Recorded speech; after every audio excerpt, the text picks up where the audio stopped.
May tip akong bago. Ewan ko kung bago ba. Explore talaga tayo ng ating mga guys, mga tools, dashboard, at saka mga ginagawa natin sa sa Facebook.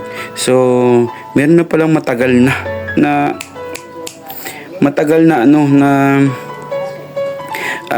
paraan kung paano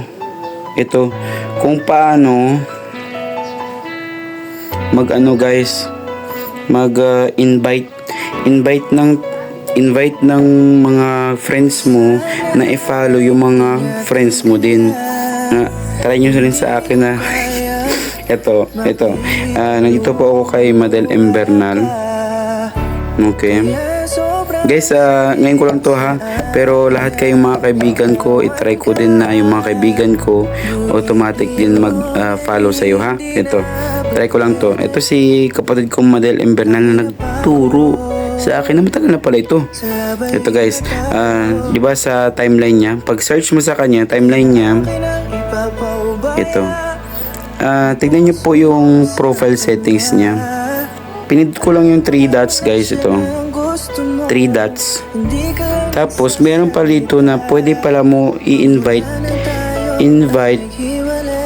friends.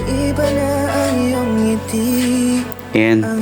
To follow my kapatid na Madel. Ito guys. Select all. Invite sent. So dito malalaman mo kung na-accept nga nila guys. So kung lagi natin gagawin yan, ito meron akong so far 2 na nag-follow sa kanya from my friends. Mga diba? Try mo na. Dali. Try mo sa akin muna. Ito para malinaw sa inyo guys. Nasa timeline ako ngayon. So ang gagawin nyo lang po na step, ito. Mag-search ka lang.